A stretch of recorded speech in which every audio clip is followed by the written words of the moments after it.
I उद्या बाजाराला किती वाजता जायचं? आय आय अगं दादा काहीतरी विचारतोय. ऐकू येते मला. अगं मग बोल की त्याचं बरं, सांग की त्याला केव्हा जायचंय ते. जायचंय आवरल्यावर. तुझ्या पुढे आले ना ते काम कर. आणि त्याला बी सांग माझ्यासोबत बोलायची काही गरज नाही.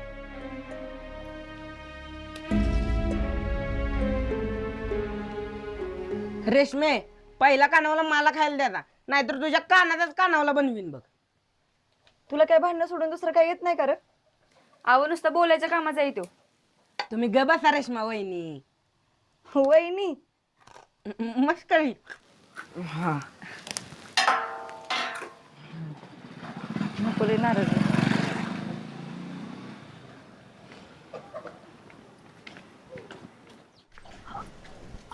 अगं हे तोच पोरगा आहे ना, तू आजारी असताना तुला बघायला आलेला?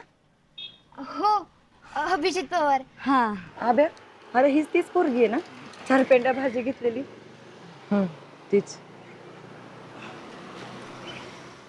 म्हणजे तुम्ही ओळखताय आमच्या केवडाला? होय की, एकदा बाजारात आली होती. अहो 4 पेंड्या भाज्या घेतल्या तिने.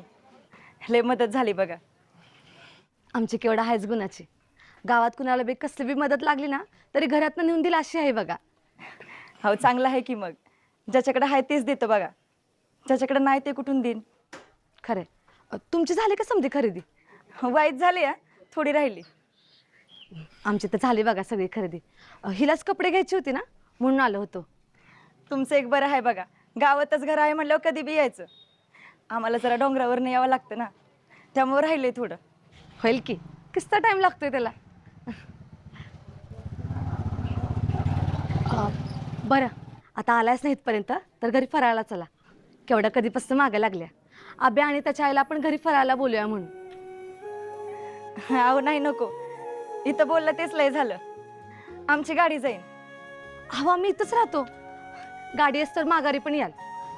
आब्या आला होता की, केवढ्याला बरं नव्हतं आणि तेव्हा बघायला आलेला.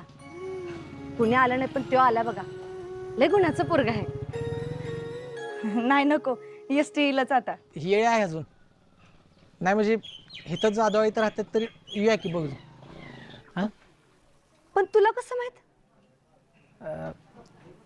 ते तुम्हीच म्हणला की आत्ता आब्या आला होता बघायला केवढाला, आजारी होती तेव्हा. होय.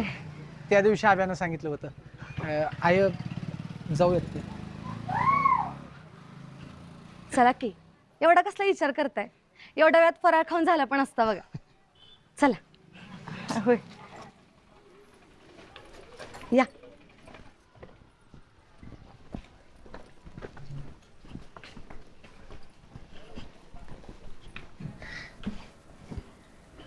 काकू, तुमची जखम कशी आहे आता?